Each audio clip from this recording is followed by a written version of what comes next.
அஸ்ஸலாமு அலைக்கும் வரஹ்மத்துல்லாஹி வபரகாத்துஹு.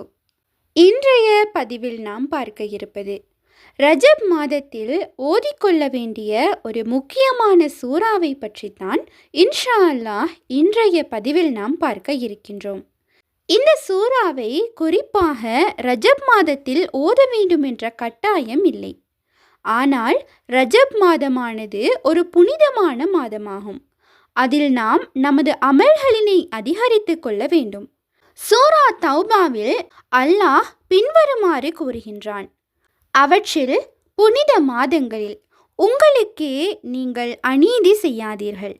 இதன் விளக்கம் என்னவென்றால், புனிதமான மாதங்களில் ஒரு பாவத்துக்கு அதிக குற்றமும் நல்ல அமல்களுக்கு அதிகமான நன்மையும் கிடைக்கும்.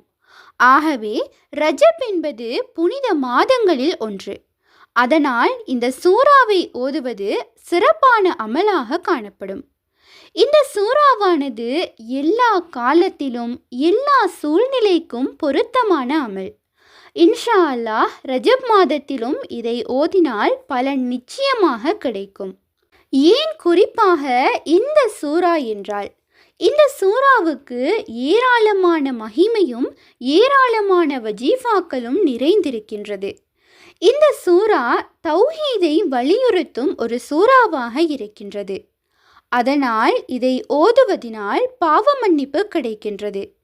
இதை ஓதும் போது உள்ளத்தில் நிம்மதி பரக்கத் கிடைக்கின்றது. இதனால் இந்த புனித மாதங்களில் ஓதுவது பல மடங்கு நன்மைகளினை பெற்றுத்தரும். அந்த அற்புதமான சூறா என்னவென்றால் அதுதான் சூரா இஹ்லாஸ். இந்த சூறாவை பற்றிய ஹதீஸ்: சூரா இஹ்லாஸ் முழு குர்ஆனில் 1/3 ஆகவே இதை எப்படி ஓதினாலும் எப்போது ஓதினாலும் நன்மையை பெற்றுத்தரும். இந்த சூறாவை ஓதுவதினால் நமக்கு வாழ்க்கையில் ஏற்படும் கவலை பயம் குறையும், ரிஸ்க் அதிகரிக்கும். அதாவது உழைப்பு மற்றும் வாழ்க்கை வசதி உயரும்.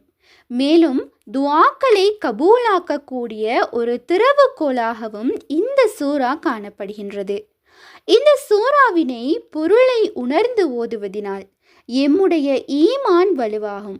இந்த சூறாவினை சில நேரங்களில் ஓதுவது என்பது சிறப்புக்குரிய விடயமாக காணப்படுகின்றது.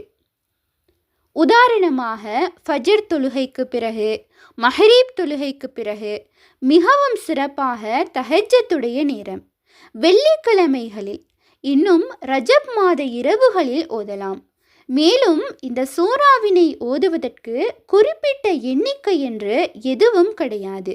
ஆனாலும் அமல் செய்ய வசதியாக இருக்க வேண்டும் என்று உலமாக்களால் சில எண்ணிக்கைகள் கூறப்பட்டுள்ளது. அது பிதஅத்தாக அமையாது. சூரா ஓதுவது என்பது ஒரு சுன்னத்தாகும்.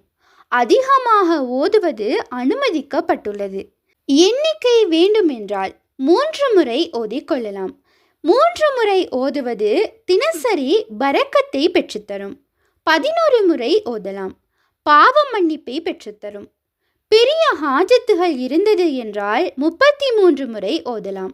இன்னும் ரஜப் மாதத்தில் 100 முறை ஓதுவது என்பது மிக மிக சிறப்புக்குரிய விடயமாக இருக்கும். இதை ஓதும் போது இந்த முறைகளினை பின்பற்றினால் இன்னும் சிறப்பாக அமையும். முதலாவது வுளூ செய்து கொள்ளுங்கள். கிப்லாவை நோக்கி அமர்ந்து கொள்ளுங்கள். அஸ்தாஃபிருல்லாஹ் என்று 3 முறை ஓதிக்கொள்ளுங்கள். சூரா இஹ்லாஸை விருப்பமான எண்ணிக்கையின் அடிப்படையில் ஓதிக்கொள்ளுங்கள். இவற்றை அனைத்தையும் செய்துவிட்டு முடிவில் துஆ செய்யுங்கள். இன்ஷா அல்லாஹ் இதன் பரக்கத்தின் காரணமாக அல்லாஹ் சுப்ஹானஹு தஆலா நம்முடைய அத்தனை துஆக்களினையும் கபூல் செய்து தருவான்.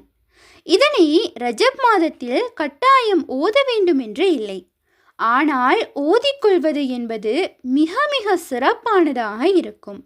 எனவே இன்ஷா அல்லாஹ் இந்த புனிதமான ரஜப் மாதத்தில் இந்த சூறாவினை அதிக அளவில் ஓதி இதனுடைய சிறப்புகளையும் பலனையும் அடைந்து கொள்ள வல்ல அல்லாஹ் நம் அனைவருக்கும் நற்கிருபை செய்வானாக. ஆமீன். இன்ஷா அல்லாஹ் நீங்களும் ஆமீன் என்று கூறிக்கொள்ளுங்கள். இந்த பதிவானது உங்களுக்கு பயனுள்ளதாக இருப்பின் அல்ஹம்துலில்லாஹ் என்று கமெண்ட் செய்யுங்கள். மேலும் உங்களுடைய மேலான துஆக்களில் என்னையும் சேர்த்து கொள்ளுங்கள்.